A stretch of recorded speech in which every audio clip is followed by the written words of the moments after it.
send larger coastal vessels. So we can also send our Navy. And the last thing is we can have joint patrols with the U.S. at the same time.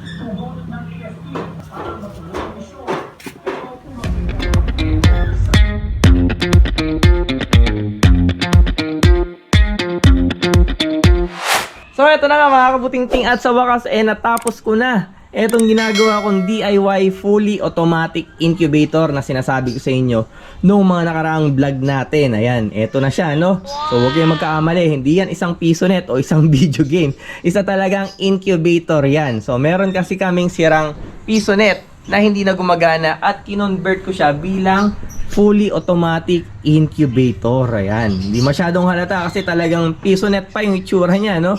Meron pang hulugan ng piso dito. Pag hinulugan mo yun ng piso, under na yung oras dito. Ayan, pero hindi na ganun yan, no? Dahil nga kinonvert ko na siya bilang incubator. Hindi masyado makita yung loob kasi nagre-reflect eh. Nag-flashlight tayo. Ayan. So kapag inilawan mo yan, makikita mo meron tayong dalawang layer dito. Ayan, no? Isa, tapos ito yung pangalawa sa itaas. So maliit lang yung capacity nitong incubator na ginawa ko. 28 lang yung itlog na kasya dito sa dalawang layer na to. Kasi ano lang yan, makitid lang eh. Ayan, no? Diba? Halos isang dangkal ko lang. Kaya ganun lang yung bilang ng itlog na kasya. Isa pa, konti pa lang naman yung breeders natin. Kaya pwede na yan. Dito sa baba pwede naman tayo maglagay dito. Yun nga lang, manual na nating iikutin yung mga itlog. So kailangan kasi iniikot yung itlog every 2 hours kapag nasa incubator. So dito sa dalawang layer na to, fully automatic yan. Kusa na siyang umiikot every 2 hours. Dahil nga automatic etong ginawa nating incubator, so hindi na natin kailangan ikutin pa every 2 hours yung mga itlog. So sasalang na lang natin, tapos antayin na lang nating mapisa. Ganon kagaling ginawa natin incubator.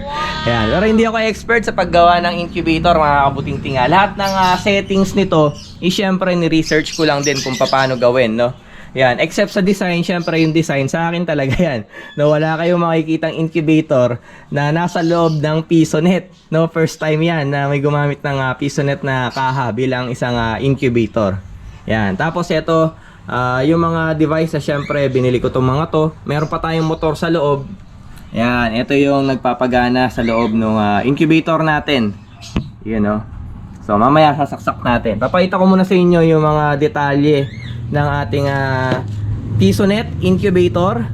Ayan, so dito sa labas ang makikita nyo syempre yung ito yung pinakasalamin natin kung saan natin mamomonitor yung mga itlog, diba? Kung may napipisa na o wala pa. Ayan, tapos ito yung dalawang device natin dito. So itong isa na to, ito yung tinatawag na temperature controller. Ayan, nakalagay naman, diba? Tapos dito sa baba, ito yung relay delay natin na timer. Yan. So, in-order ko lang to sa Lazada, Shopee. Meron yan. No, temperature controller tsaka relay delay. Yan, timer. So, yung settings niyan, maraming tutorial niyan sa YouTube. Makikita nyo yung pag-set niyan sa YouTube, pati yung wirings niyan. Yan. So, yan yung harapan ng ating piso net incubator. Tapos ito, lalagyan to ng piso dati. Kapag naguhulog ng piso dito, dito ang diretso niyan. Pero ngayon, eto na ang laman yan. Lalagyan ng tubig. So kailangan kasi meron tayong lalagyan ng tubig, may container sa loob kasi kailangan ng tamang humidity ng incubator para mapisa yung mga itlog. So ito, madali na ilalagyan natin ng tubig kasi nandito na siya sa harapan. Diba? So hihilahin mo lang to and then pwede ka na mag-refill ng tubig dito. Hindi na natin kailangang buksan yung mismong main door. Kasi ito yung main door natin, ito. Ayan. Ito yung main door natin kung saan tayo magpapasok ng mga itlog dito mamaya. So pagaganahin natin mamaya to, lalagyan natin to ng tunay na itlog mamaya. Tsaka hindi ko pa sinet to sa tamang oras. So papakita ko muna sa inyo kung paano umaandar. So yun nga, ito lalagyan natin ng tubig. Tapos ilalak natin. Ayan, ayaw malak, luman-luma na. Yo, ayan, nakalak na siya niyan, di ba? Tapos i-start na natin siya nang sasaksak natin kapag may tubig na. And all set na yon, maghihintay na lang tayo ng 18 days. Tapos after 18 days kailangan pahintuin natin yung paggalaw ng itlog kasi baka maipit yung mga sisiw. Or pwede nating ilagay dito sa ibaba. Itong ibaba, pwede natin gamitin bilang hatcher. Ayan. Kasi dito sa taas, iikot yung mga itlog dyan eh. So, may tendency na baka maipit yung paa ng mga sisiw kung dito sila mapipisa. So, pwede naman natin pahintuin yan kapag malapit ng mapisa yung mga itlog. Yan. So, ito yung harapan ng ating pisonet incubator. At ito nga yung pintuan natin. Yan. Dito tayo magpapasok ng mga itlog. Yan. Medyo madilim na, hapon eh. Yan. So, dalawang layer yan. Bawat layer, kasya yung 14 eggs. Yan. Dalawahan. No, ito meron tayong mga fake eggs dito para tetestingin nga natin. So, dalawang itlog sa bawat layer o sa bawat butas katulad nito. Kasya. So, ito large eggs na to. Yung sukat nito. Kaya okay na yung butas, no, yung sukat ng lalagyan ng itlog. Ayan, 'di ba? Lagyan natin lahat para maraming laman. Oh, nahulog pa isa. Buti na lang hindi babasagin itong itlog na to. Hold ka muna dito. Ayan, nilagyan ko ng tanda kasi dapat nga yung itlog every 2 hours is umiikot. So dapat mapunta sa ganito. Yung kanina, ayan, ganyan, 'di ba? So tingnan natin kung iikot siya. Lagay natin dito O, ayan siya ha. Tapos sasara natin to. Ayan, and saksak to. Saksak muna natin siya. Ayan, umandar na siya. Ayun umilaw na yung bumbilya sa loob. Tapos ayan, umaandar siya. Ayan nakikita ba sa video? Diba? So, tingnan natin yung guhit. Kaso hindi siya dire-diretso na gumagalaw. So ayan, yung settings na ginawa ko muna ngayon is 10 seconds na patay, tapos 11 seconds na umaandar. Mamaya explain ko yun. Ayan, 11 seconds, andar yan. Ha? Fully automatic yung incubator na ginawa natin sa loob ng pisonet. Yun na yung guhit na isa. Umibabaw na, di ba? Tapos mamaya, ayan, 10 seconds na patay ulit. Tayo natin matapos yung 10 seconds, andar ulit siya. Ito yung timer natin eh. Ayan, tapos aandar ulit siya. Wow! Yun, nakita nyo? Napupunta na sa ilalim yung may guhit kanina. Yung kabila naman yung lilitaw. Ayan, di ba? So, ganun yung pagiging fully automatic na incubator natin. Pinapaikot niya yung itlog. So, ngayon, naka-timer tayo, naka-settings tayo ng every 10 seconds. Pero yung totoong timer talaga nito, kapag ka-set na natin, mga totoong itlog na dapat, ay 7,200 seconds kasi dapat every 2 hours. So yung 2 hours merong 7,200 seconds. Kaya mamaya papalitan ko na yung settings nito na 7,200 seconds siyang magiging off, no? Tapos 11 seconds lang siyang aandar para lang pumunta doon, and then after 2 hours babalik siya doon. So paikot-ikot yung itlog every 2 hours. Ayan. So ito yung gamit nung timer natin. Siya yung kumokontrol ng pagpapaikot ng itlog kung gaano kadalas. So dapat 2 hours lang. Yan. Tapos ito naman yung temperature controller natin. So hindi pa to nakaset. Yan. Kaya yung ilaw natin nakabukas kaagad, di ba? So kapag sinet na natin mamaya to, 37.2 yung pinakamababa, tapos yung pinakamataas is 37.8. Pag na-reach niya yung 37.8, mamamatay na ang kusa yung ilaw sa loob. Yung ilaw natin, ayun, nandun. Yan. So, mamamatay siya pag na-reach niya yung 37.8 na init. Tapos, pagka bumaba naman, yung temperature ng 37.2, sisindi ulit yung ilaw. Yan, kaya fully automatic incubator nga itong ginawa natin. So wala na tayo ibang gagawin, parang plug and play na lang itong ginawa nating DIY incubator. Sasalang lang tayo ng itlog, tapos i-on lang natin. Hintayin na lang natin mag 18 days, tsaka natin paihintuin yung automatic na pag-ikot ng mga itlog para hindi may ipit yung mapipisang sisiw, or pwede nating ibaba dito sa pinaka ilalim bilang hatcher para nga hindi maipit yung mga sisiw. Tapos pwede tayong magsalang ulit ng panibagong batch ng mga itlog para dire-diretso. Pwede rin yung ganun. Kasi dito sa baba marami ang kasya dahil nga wala nang egg trays dito. Dito lang yung medyo limited kasi gumagalaw yung egg trays, tapos meron mga partition, di ba? So dito tingin ko kahit 30 plus na itlog kasya sa baba bilang hatcher. Yan. At saka kung sobrang dami talaga, pwede natin gawing manual dito sa baba. Ikot ko na lang every 2 hours or kahit na 3 times a day ikot natin sa baba, no? Yan, pero sa ngayon, ilan pa lang naman yung breeders natin. Bata pa yung ibang mga manok natin doon. Kaya sakto-sakto lang ito nagawa nating DIY incubator na to. So ayan, sa mga gustong gumaya, pwedeng-pwede, no? Copyrights naman itong ginawa ko incubator dito, no? So kung meron kayong katulad nito, isang lumang gamit na halos wala na pakinabang, pwede nyo i-convert ng incubator. Ayan, no? So ito sa akin, isang kaha nga ng PisoNet ang ginamit ko. Mabuti na lang yung salamin, buo pa, hindi pa nababasag, no? Buong-buo pa yung kaha ng PisoNet dito. Ayan. So meron nga pala akong ginawang sariling, kumbaga, design ng mekanismo nitong layer ng trace natin. Kasi nakikita nyo, di ba, umaandar? Ang nagpapaandar niyan is yung motor sa loob. Ayan. So bali yan yung nagpapaandar ng tray natin. Meron siyang lever sa loob na umiikot every 2 hours. Siya yung nagpapagalaw ng mga trays para umitlog. Ayan. Ayan. Nakita nyo? Ayan, ayan yung lever. Diba? Tinutulak at hila niya yung mga layers kaya umaandar, umiikot. So yung ibang mga incubator na nakikita ko sa YouTube, bawat layer meron silang sariling mga motor, no? So kung 3 layer yan, 3 motor yung gamit nila. Pero ako, ang ginawa ko dito, isang motor lang yan, mga kabutingting. Sa taas lang meron, sa baba wala. Ayan, no? Oh, wala kayong makikitang motor dito. Kahit nabuksan pa natin yung pinto, Ayan, ang hirap buksan. Pero maganda yung para sealed. So ayan, wala kayong makikitang motor dito sa first layer natin. Dito lang sa second layer meron. Ayun, nasa dulo. Ayan. Ang ginawa kong technique para pati sa baba, madamay ng motor sa taas. Ito. Ayan, nakikita niyo yung dalawang bakal. Ayun pa isa. Ayan, nakakonect siya dun sa egg tray natin sa itaas. Ayan. Kaya kapag umandar, etong egg tray natin dito sa taas, kasama niyang gumagalaw yung nasa ibaba. So hinihila niya rin yung nasa ibaba. Isang motor na lang yung ginamit ko, di ba? So tipid ka na sa materyales, tipid pa sa kuryente.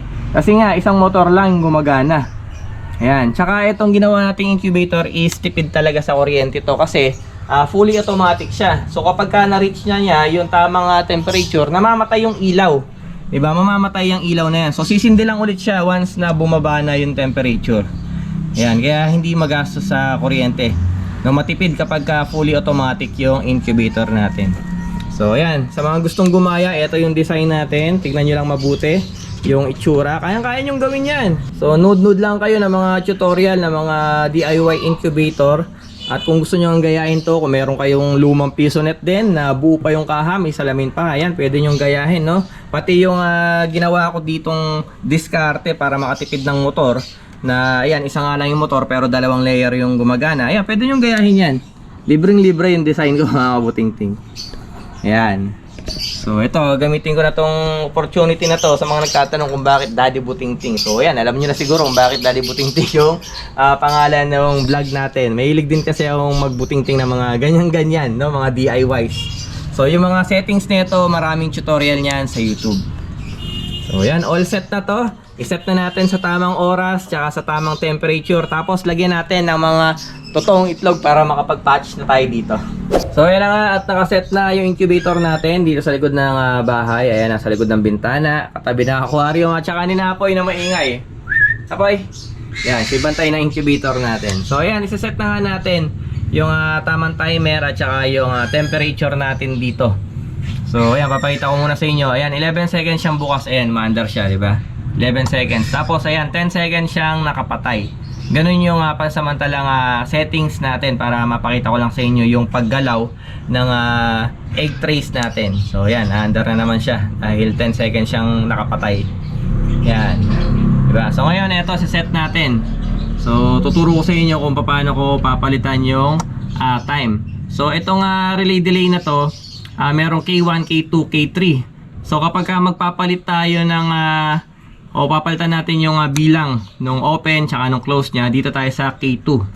Yan, pipindutin natin K2. Ayan, nagbi-blink na, di ba? So nandito tayo sa open nya, no, kung kailan siya umaandar. So nakalagay 11 seconds. Hindi natin papalitan yan kasi tama na yon. 11 seconds, magmula doon sa dulo hanggang doon, nakaikot na yung itlog. So 11 seconds yung inuubos na segundo para makalipat mula dito hanggang doon. Tapos mula doon hanggang doon pabalik after 2 hours.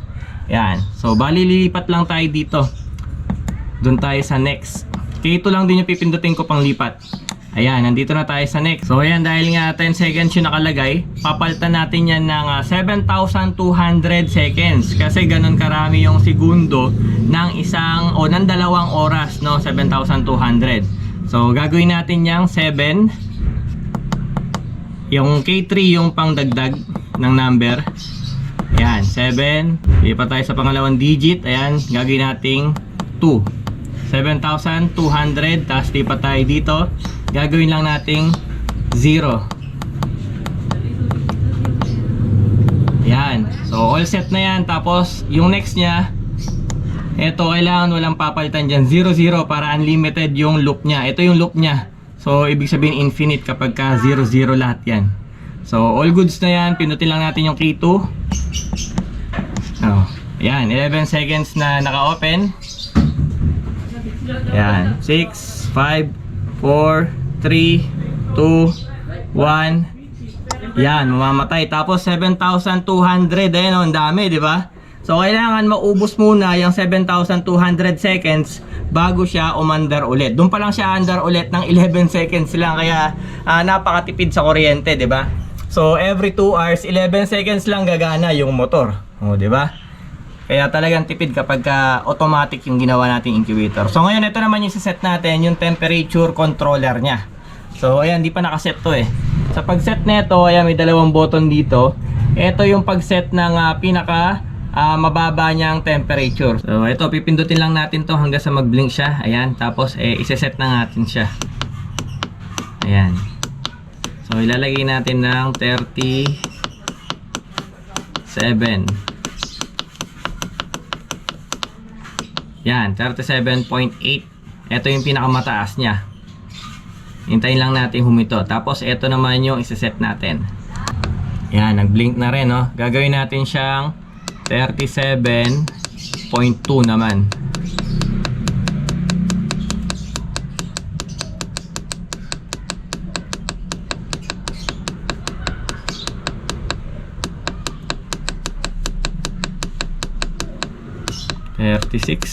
Yan, konti na lang. 37.2. Tapos ayan, bitawan nyo lang kung saan ang magseset. Yon. So bali, ayan, ang temperature niya ngayon is 34.7. Yan yung current na init sa loob ng incubator natin. So ayan, antayin natin mag 37.8 at mamamatay yan. So habang hinihintay natin, ito yung mga totoong itlog natin. Yan, isasalang na natin ngayon to. So, konti lang. Kasi, kumbaga, testing pa lang doon sa incubator natin. So, ito mga itlog ng Texas, galing doon sa bayaw ko.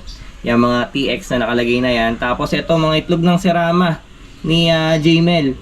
No, yung mga Serama niya. Ayun, naloobat na yung GoPro natin. Pagtsaga na muna natin tong camera ng cellphone, no? So, ito na nga yung B na itlog ng Brahma, no? Silver Lace Brahma ni Sir JR. Yan, so salang na natin itong mga itlog. Unahin na natin itlog ng Brahma niya. Dito natin lagay ito para kitang-kita agad pagka napisa. Yan. Tapos yung mga Serama, lagay natin itlog nila. Liit na mga itlog, parang itlog ng pugo. Kasya kahit na 4 na itlog sa isang isang layer. Yan, pero gawin lang natin 2 para medyo maluwag. So ayan, busin ko muna ito. Lagay muna natin lahat para hindi masyado mahaba yung video. So ayan na nga, nasalang na natin lahat ng itlog na ipapipisa natin dito sa ating PisoNet incubator. So sakto-sakto yung temperature natin 37.7. So isa na lang, 0.1 na lang. Tingnan natin kung mamamatay yung ilaw, kung mag-automatic siyang mamatay yung heat source dito sa loob.